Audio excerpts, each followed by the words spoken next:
Sering kita tidak menyadari bahwa hidup kita ini ada di antara banyak bahaya. Kecelakaan bisa terjadi di mana saja, di area domestik atau rumah kita, maupun di area publik, dimanapun juga kita beraktivitas. Seperti halnya di masa pandemi ini, penularan dapat terjadi kepada siapa saja, dimanapun saja kita berada. Kita tidak dapat menentukan secara persis dari mana kita mendapatkan itu semua. Jika itu terjadi, wah, tentu sakit rasanya. Kulitmu mungkin lecet, darah keluar dari luka. Namun, dengan plester dan perawatan yang sepantasnya, beberapa saat kemudian tentu pendarahan akan berhenti dan kita akan dapat beraktivitas kembali. Namun apa jadinya jikalau emosi atau pikiranmu yang mengalami luka? Tentu tidak mudah menemukan plester di dunia ini untuk menyembuhkan luka-luka kehidupan. Tapi apa sih yang disebut dengan luka-luka kehidupan? Luka kehidupan adalah pengalaman-pengalaman yang menyakiti emosi dan mengganggu pikiranmu. Gangguan emosional dan mental ini muncul karena orang yang kita sayangi mengalami sakit parah. Mungkin berpisah dengan orang yang kita cinta. Mungkin kamu kehilangan kesempatan yang besar, seperti kuliah mungkin, atau mendapatkan beasiswa.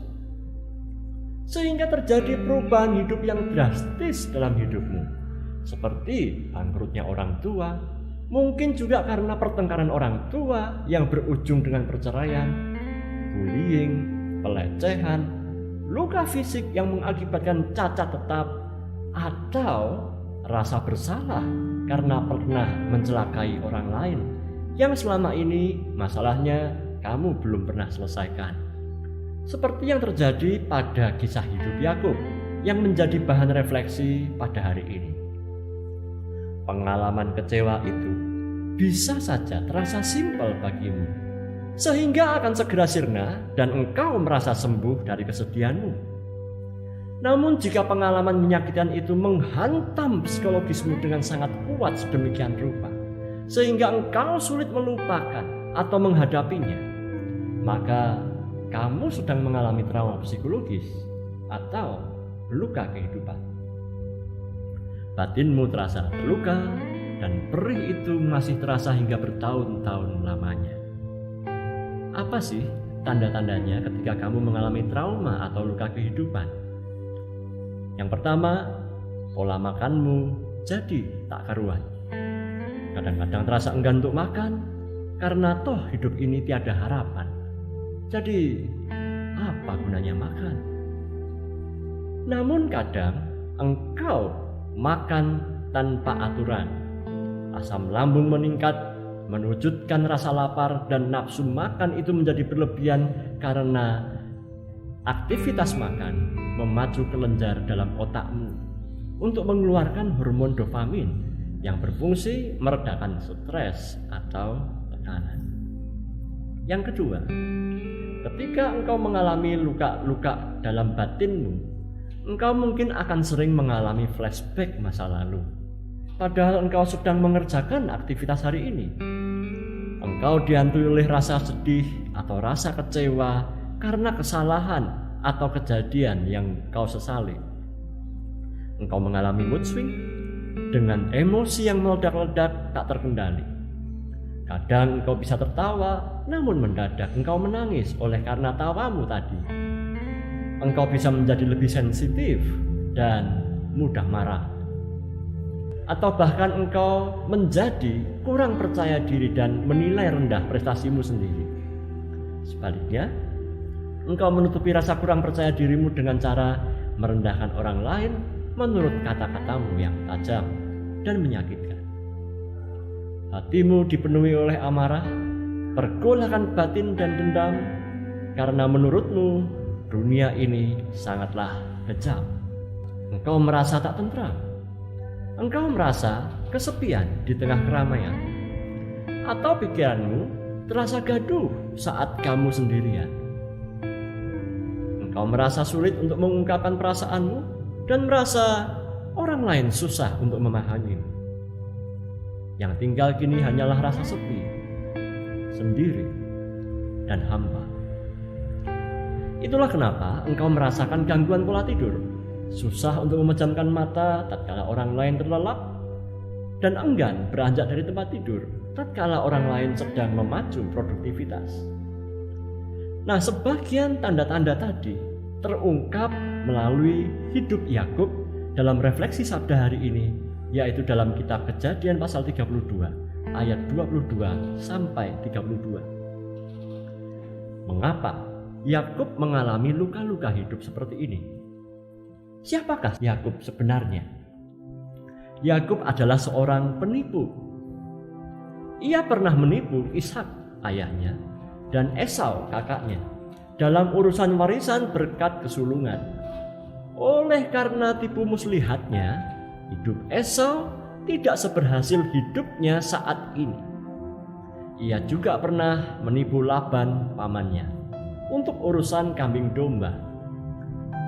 Namun rupanya Yakub juga adalah seorang penipu yang tertipu. Ia tertipu balik oleh pamannya dalam urusan pinangan cinta, sehingga ia harus bekerja 14 tahun lamanya. Ia juga ditipu oleh calon kakak iparnya, yaitu Lea, dalam urusan cinta dan perkawinannya. Dan pada bacaan hari ini, Yakub harus menghadapi Esau, yaitu hantu dari masa lalu, yang kini mendatanginya dengan 400 orang tentara di seberang lembah yang akan dilewatinya. Bagaimana enggak stres coba? Pada malam itu, Yakub bangun dan ia membawa kedua istrinya, kedua budaknya perempuan, dan ke-11 anaknya, dan menyeberang di tempat penyeberangan sungai Yabok. Sesudah ia menyeberangkan mereka, ia menyeberangkan juga segala miliknya. Lalu tinggallah Yakub seorang diri, dan seorang laki-laki bergulat dengan dia sampai fajar menyingsing. Tapi orang itu melihat bahwa ia tidak dapat mengalahkannya. Ia memukul sendi pangkal paha Yakub sehingga sendi pangkal paha itu terpelecok ketika ia bergulat dengan orang itu. Lalu kata orang itu, "Biarkanlah aku pergi, karena fajar telah menyingsing." Sahut Yakub, "Aku tidak akan membiarkan engkau pergi jika engkau tidak memberkati aku." Bertanyalah orang itu kepadanya, "Siapakah namamu?" Jawabnya, "Yakub." Lalu kata orang itu, "Namamu tidak akan disebutkan lagi Yakub, tetapi Israel, sebab engkau telah bergumul melawan Allah dan manusia, dan engkau menang." Bertanyalah Yakub, "Katakanlah juga namamu."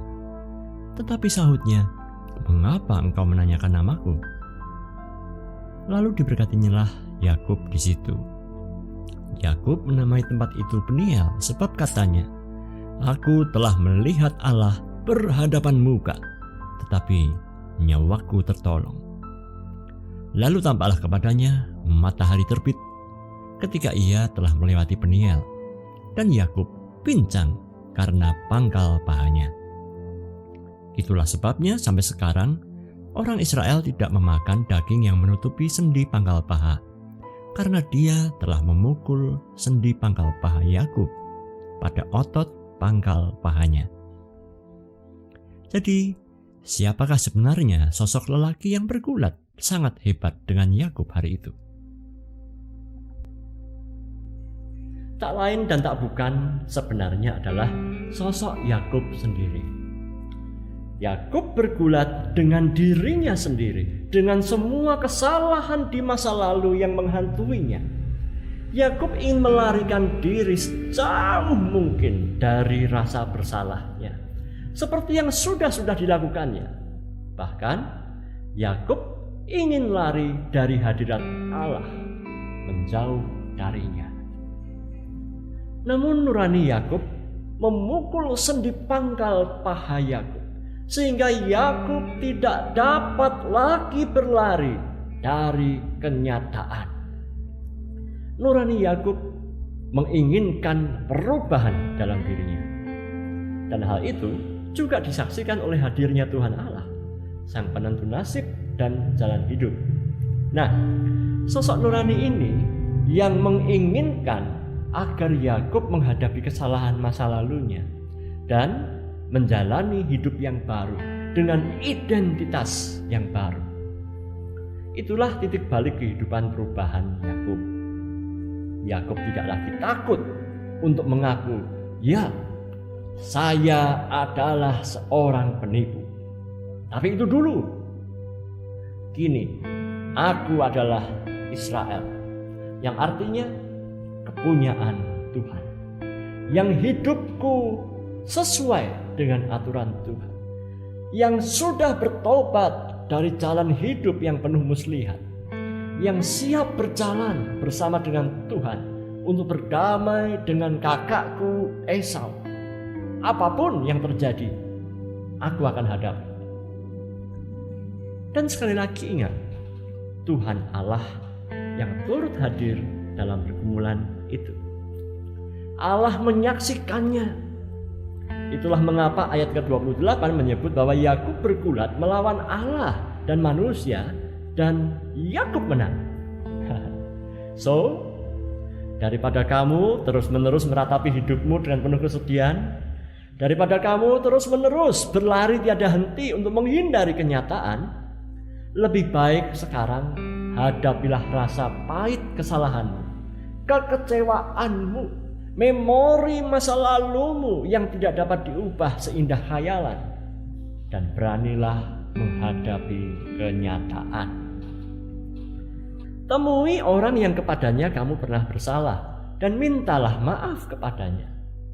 Doakanlah juga dan berilah ampun orang yang pernah mengecewakanmu, sekalipun ia tidak memintanya, dan hampiri dia. Niscaya engkau akan sembuh seketika. Mari kita berdoa. Bapa kami yang di surga, yang makasih lagi maha murah, kami bersyukur kepadamu bahwa engkau telah menyadarkan kami dari luka-luka kehidupan kami. Engkau juga menyembuhkan kami, sebagaimana engkau telah hadir untuk menyembuhkan Yakub, memberikan Yakub keberanian untuk menghadapi rasa bersalah, luka-luka kehidupan kami di masa lalu. Dan ya Tuhan, sebagaimana Yakub, berilah kami juga keberanian untuk dapat menerima kenyataan yang tidak dapat kami ubah. Namun, berilah kami juga keberanian untuk bisa mengubah realita-realita yang ada dalam kendali kami, seperti contohnya sikap dan perilaku kami hari ini. Tuhan, berilah kami kiranya juga hikmat untuk dapat membedakan mana hal yang tidak dapat kami ubah dan apa yang harus kami ubah. Dalam sabdamu, kami bersyukur atas pemulihan dalam luka-luka kehidupan. Amin.